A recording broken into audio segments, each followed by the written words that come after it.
3200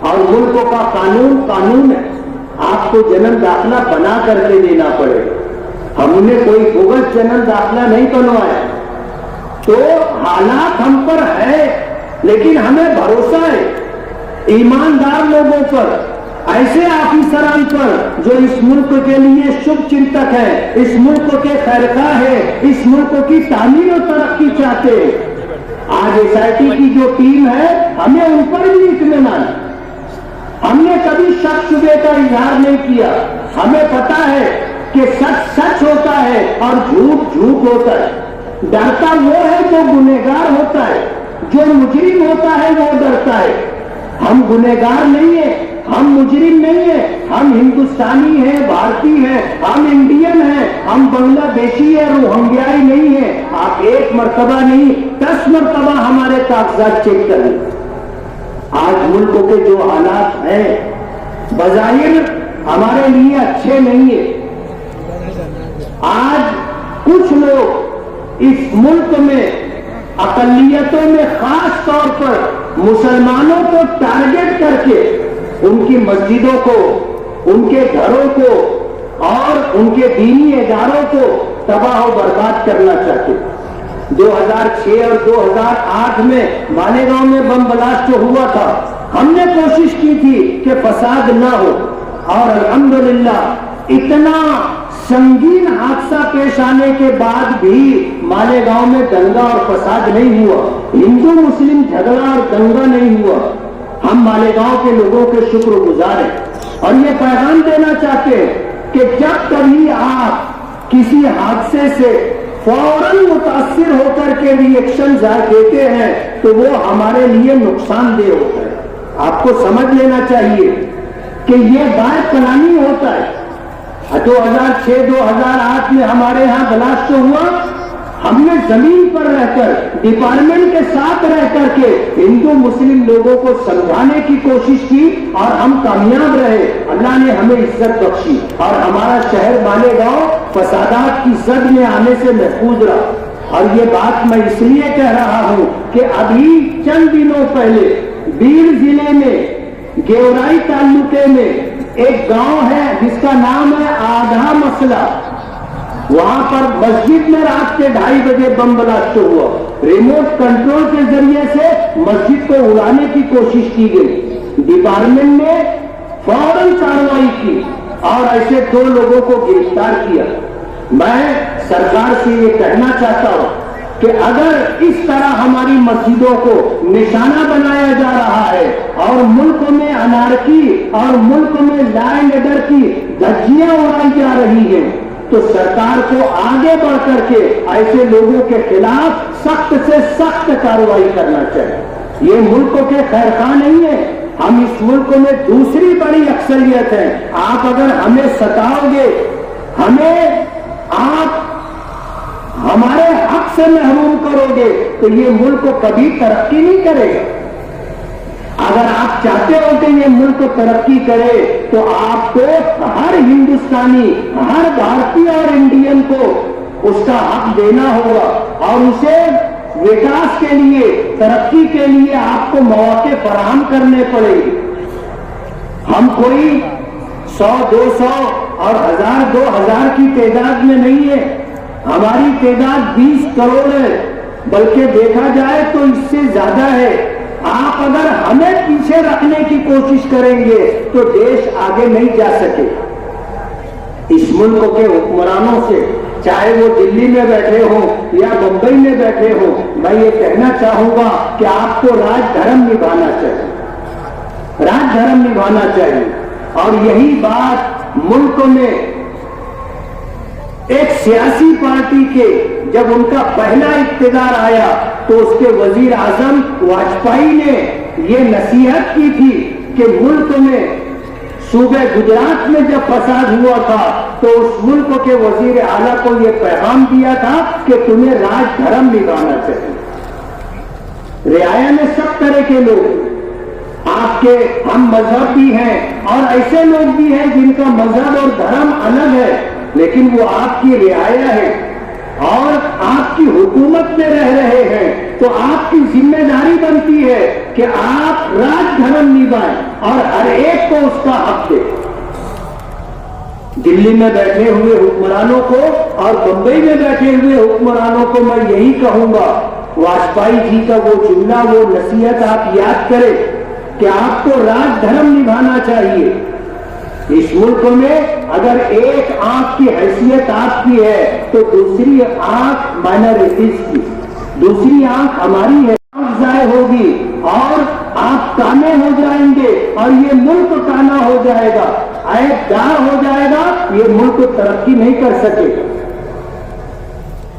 آج جس طرح کے حالات بنائے جا رہے ہیں اس ملک میں، ہم آج سے نہیں ہیں، صدیوں سے ہم رہتے آئے اور ہمارے آباء و اجداد نے اور مذہب اسلام کے ماننے والوں نے مسلمانوں میں جو پچھڑے ہوئے لوگ ہیں، مسلمانوں میں جو غریب لوگ ہیں، ایسے لوگوں کی فلاح و بہبود اور ان کی ضرورت کی تکمیل کے لیے اپنی جائیدادیں، اپنی املاک انہوں نے، اپنی پراپرٹیز انہوں نے وقف کی. آج وقف کو امینڈمنٹ بل لانے کی کوئی ضرورت نہیں تھی. اس ملک میں صرف مسلمانوں کے پاس اوقاف ہے ایسا نہیں ہے، ہر مذہب کے ماننے والے کرسچن لوگوں کی بہت ساری پراپرٹیاں ہیں، پورے ملک میں پھیلی ہوئی ہے. ہندوؤں کی، ان کے مندروں کی ہزاروں لاکھوں ایکڑ جگہ اس ملک میں ہے. سب کو چھوڑ کر کے آپ نے صرف مسلمانوں کو ٹارگٹ کیا اور آپ وقف امینڈمنٹ بل لا کر کے مسلمانوں سے ان کی جائیداد چھیننا چاہتے ہیں اور آپ ہمیں جھانسا دے رہے ہیں کہ ہم تمہاری فلاح و بہبود کے لیے اور اوقاف کی حفاظت کے لیے ہم یہ بل لا رہے ہیں. تو پہلے آپ اپنے اوقاف کی حفاظت کر لیں. ہندو مندروں میں جو بڑی بڑی پراپرٹیاں ہیں اور ضائع و برباد ہو رہی ہیں، آپ ان کی حفاظت کر لیں. ابھی کل کے اخبار میں، پرسوں کے اخبار میں میں نے پڑھا کہ اس ملک کے ایک بہت نامی گرامی لیڈر سردار ولبھ بھائی پٹیل، ان کی پراپرٹی پر لوگوں نے قبضہ کر لیا تھا اور اب جا کر کے ایک لمبا زمانہ کورٹ میں گزرنے کے بعد اب وہ پراپرٹی واگزار ہوئی ہے. تو میں آپ کو یہ بتانا چاہتا ہوں کہ آپ پہلے اپنے گھر کی فکر کریں کہ چشم نمناک ذرا دیکھ تو صحیح، یہ گھر جو بہ رہا ہے کہیں تیرا گھر نہ ہو. وقف کی کوئی ضرورت نہیں تھی وقف بل امینڈمنٹ لانے کی، لیکن آپ لے کر کے آئے ہیں. ملک کا مسلمان اپنے اکابرین اور بزرگوں کے فیصلے کے مطابق چلے. جمعیت علماء ہند ہو، مسلم پرسنل لا بورڈ ہو اور ملکوں کے اکابرین اور بزرگان دین جو طے کریں گے، ملک کا مسلمان وقف امینڈمنٹ بل کے تعلق سے اسی راستے کو اختیار کرے گا. ہمیں پتا ہے کہ گاؤں کے سامنے راؤ کی چلتی نہیں ہے. جب 20 کروڑ لوگ کھڑے ہو جائیں گے کہ ہمیں وقف امینڈمنٹ بل نہیں چاہیے تو آپ کو بل واپس لینا پڑے گا. ماضی میں شاہ بانو کیس کا مقدمہ تھا اور متعلقہ کے لیے تاج حیات یہ طے کیا گیا تھا کہ اس کو زندگی کی آخری سانس تک نان و نفقہ دیا جائے گا. یہ ہماری شریعت اسلامیہ کے حکم کے خلاف تھا. سپریم کورٹ کا فیصلہ ہوا تھا، وقت کی حکومت کو یہ فیصلہ واپس لینا پڑے. ہم وقف امینڈمنٹ بل کے تعلق سے ہمارے اکابرین اور بزرگوں نے یہ طے کیا ہے کہ یہ ہمیں منظور نہیں ہے. اس کو کیسے رد کیا جائے گا اور واپس لیا جائے گا، وہ جو راستہ طے کریں گے اس راستے پر ہم آئیں گے. میں آپ کو یہ پیغام دینا چاہتا ہوں کہ ہمیں اس ملک کا ناگرک اور شہری ہونے کے اعتبار سے اپنی حیثیت، اپنا مقام پہچاننا ہوگا، بنانا ہوگا. ملک کی آزادی کے بعد سے اس ملک میں مسلمانوں کو پیچھے رکھنے کے لیے اور اس ملک میں مسلمانوں کو ان کے حق سے محروم کرنے کے لیے جو بھی حکومتیں رہی ہیں انہوں نے یہی کیا. میں آپ کو یہ بتانا چاہوں گا کہ جب یو پی اے کی حکومت کے وزیر اعظم منموہن سنگھ نے ایک کمیشن تشکیل کیا، اس کمیشن نے سروے کرنے کے بعد اس ملک کے مسلمانوں کی حالت پر جو رپورٹ پیش کی وہ رپورٹ یہ تھی کہ اس ملک کا مسلمان اس ملک میں دلتوں سے زیادہ پسماندہ ہے۔ ظاہر بات ہے یہ ہماری حالت ایک دو دن میں نہیں ہوئی، ملک کی آزادی سے لے کر کے جو لوگ برسر اقتدار رہے وہ ہمیں ہمارے حق سے محروم کرتے رہے اور اس ملک میں ہمیں دلتوں سے زیادہ پسماندہ کر دیا گیا۔ میں آج اس عیدگاہ کے میدان سے آپ کو یہ پیغام دینا چاہتا ہوں کہ آپ اپنی حیثیت پہچانیے، آپ اپنے بچوں کو اعلیٰ سے اعلیٰ تعلیم دیجیے، آپ 2 جوڑے کپڑے کم بنائیے، کھانے پینے پر تھوڑا روکھی سوکھی کھا لیجیے، ایک وقت فاقہ کر لیجیے، لیکن اپنے بچوں کو اعلیٰ تعلیم دلوائیے۔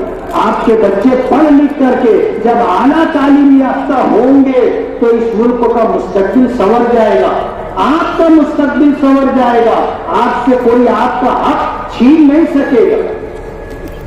آپ کو دنیاوی اعتبار سے اپنے بچوں کو اعلیٰ تعلیم دلائیے، جب تعلیم آئے گی آپ میں شعور آئے گا، آپ کو اچھے برے کی تمیز حاصل ہوگی اور ملک کا قانون سنویدھان نہ معلوم ہونے کی وجہ سے جس طرح آپ کے ساتھ زیادتی اور ظلم کیا جاتا ہے، تعلیم آنے کے بعد آپ اپنا حق بھی لے سکیں گے اور کوئی آپ پر ظلم کر لے ایسا نہیں ہو سکے گا۔ ابھی جنم داخلے کے معاملے میں جو گرفتاریاں ہو رہی ہیں وہ لا علمی اور تعلیم نہ ہونے کی وجہ سے، حالات ہے تفصیل کا موقع نہیں ہے، لیکن اگر تعلیم اپنے پاس ہوگی تو ہمارا ایک مقام ہوگا، ایک حیثیت ہوگی اور کوئی ہمیں ہمارے حق سے محروم نہیں کر سکے گا۔ دینی اعتبار سے ہم ایک اللہ کو ماننے والے، ایک رسول کو مانتے ہیں، ایک قرآن کتاب کو مانتے ہیں، ہمارا دھرم ایک ہے۔ ہمیں اپنے مذہب کی پاسداری کرنا ہے، ہمیں ملک کے قانون کے خلاف بھی نہیں جانا ہے اور اپنی شریعت کے خلاف بھی نہیں جانا ہے۔ ہمیں اپنا اس ملک میں اپنی زندگی، اپنا مقام بچائے رکھنے کے لیے قانون کے دائرے میں رہ کر کے ہمیں کام کرنا ہوگا۔ میں آپ کو یہ پیغام دینا چاہتا ہوں، اس ملک میں رہتے ہوئے انلیگل کام، غیر قانونی کام آپ کو نہیں کرنا ہے۔ اس ملک میں ایسے لوگ بھی ہیں ڈپارٹمنٹ میں جو آپ کا غیر قانونی کام دیکھتے ہوئے بھی روکتے نہیں ہیں اور وہ چاہتے ہیں کہ آپ یہ غیر قانونی کام کر رہے ہو، کرتے رہو، لیکن ایک دن پکڑ آئے گی۔ آج ملک میں جو بلڈوزر کی سیاست چل رہی ہے اس کا شکار وہی لوگ ہو رہے ہیں جنہوں نے NOC اور پرمیشن دیے بغیر اپنا مکان بنایا۔ آج جو لوگ غیر قانونی کام کر رہے ہیں انہیں غیر قانونی کام کرنے کا موقع دیا جا رہا ہے کہ تم غیر قانونی کام کر لو، جس دن تمہارے خلاف کارروائی کرنی ہوگی یہی غیر قانونی کیا ہوا کام آپ کے لیے مصیبت کا سبب بن جائے۔ ایسے ظالم لوگ بھی ہیں، ایسے ظالم لوگ بھی ہیں جو انیائے کر رہے ہیں کہ اگر مسلمان کوئی گناہ کرتا ہے، اسلام سے تعلق رکھنے والا کوئی جرم کرتا ہے تو سزا اس کے ساتھ ساتھ اس کے ماں باپ کو بھی، اس کے بیوی بچوں کو بھی، اس کے بھائی بہنوں کو بھی دی جا رہی ہے۔ ظاہر بات ہے وہ مجرم اکیلا ایک گھر میں نہیں رہتا، اس کے ساتھ اس کا پریوار ہے، اس کے ساتھ اس کی فیملی ہے۔ آج سپریم کورٹ کو یہ کہنا پڑا کہ ایک جرم کی سزا آپ پورے گھر کو نہیں دے سکتے، لیکن ہم دیکھ رہے ہیں کہ اس ملک میں یہ کارروائی صرف ایک مذہب کے ماننے والے لوگوں کے خلاف ہو رہی ہے، اور اگر کوئی دوسرا آدمی کوئی گناہ کرتا ہے اور وہ ان کا ہم مذہب ہے، ان کے دھرم کا ماننے والا ہے، تو کبھی اس کے گھر کے اوپر بلڈوزر نہیں چلائے۔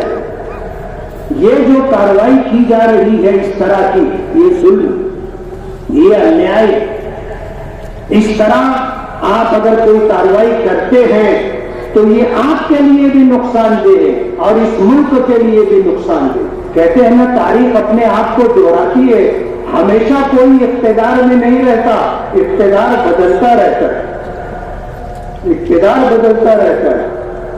کسی نے کہا ہے نا کہ جو آج صاحب مسند ہے کل نہیں ہوں گے، کرایہ دار ہے ذاتی مکان تھوڑی ہے۔ وزیر اعظم کی کرسی پر بیٹھا ہوا ساری زندگی وزیر اعظم بنا رہے گا ایسا نہیں ہے، وزیر اعلیٰ کی کرسی پر بیٹھا ہوا ساری زندگی وزیر اعلیٰ رہے گا ایسا نہیں ہے، ایم پی بن جانے والا ساری زندگی ایم پی رہے گا ایسا نہیں ہے، ایم ایل اے بن جانے والا ساری زندگی ایم ایل اے رہے، کارپوریٹر رہے، کونسلر رہے، اور زیڈ پی کا بولو نگر وکاس کا گرام پنچایت کا بولو ممبر رہے گا نہیں ہے۔ یہ 5 سال کے لیے آتے، 6 سال کے لیے آتے، اقتدار بدلتا ہے، کوئی ہمیشہ اقتدار میں رہتا نہیں ہے، اور کسی کی سرکار ہمیشہ اقتدار میں نہیں رہتی۔ یہ دنیا کا نظام ہے، اللہ نے اس کا جو نظام بنایا ہے، کبھی اور تو کبھی اور، کوئی ہمیشہ رہتا نہیں ہے۔ آج اگر آپ ظلم کریں گے، آپ اگر ظلم کریں گے تو یہ ظلم واپس آئے گا۔ بہت پرانی کہاوت ہے کہ اس ہاتھ سے دے اس ہاتھ سے لے، آپ جیسا کرو گے ویسا آپ کو بھرنا پڑے گا۔ اس لیے آپ تھوڑا اپنے گریبان میں سر ڈال کر کے دیکھیے اور راج دھرم نبھائیے، راج دھرم نبھائیے، نفرت کا چشمہ آئینہ اتار دیجیے، دشمنی اور انتقامی کارروائی کا چشمہ اتار دیجیے۔ ہندوستان میں رہنے والے ہر ہندوستانی کو اس کا حق ملنا چاہیے۔ تو میں آپ سے یہ کہہ رہا تھا کہ غیر قانونی کام کرنا بند کر دیجیے۔ آپ کا غیر قانونی کیا ہوا کام کل آپ کے لیے، آپ کے بچوں کے لیے مصیبت بنے گا۔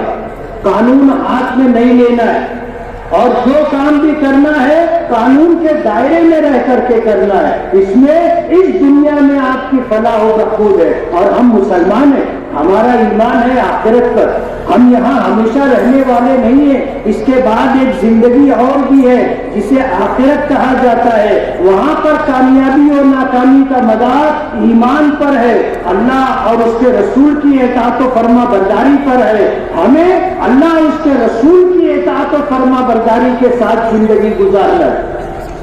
یہ زندگی کبھی بھی ختم ہو جائے گی، کوئی ہمیشہ اس دنیا میں نہیں رہے گا، سب کو اس کے آگے کی دنیا میں جانا ہے۔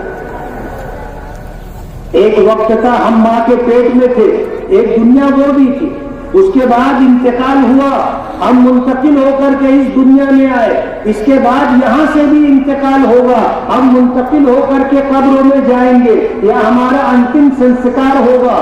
اس کے بعد ایک عالم دنیا اور ہے جس کو آخرت کہا جاتا ہے، جہاں آپ کو اچھے برے تمام کاموں کا حساب و کتاب دینا ہے، اور اسی کے حساب سے یا تو آپ کو سورگ میں جگہ ملے گی یا نرک میں آپ کو جانا پڑے گا، یا تو جنت آپ کا ٹھکانہ ہوگا یا جہنم آپ کا ٹھکانہ۔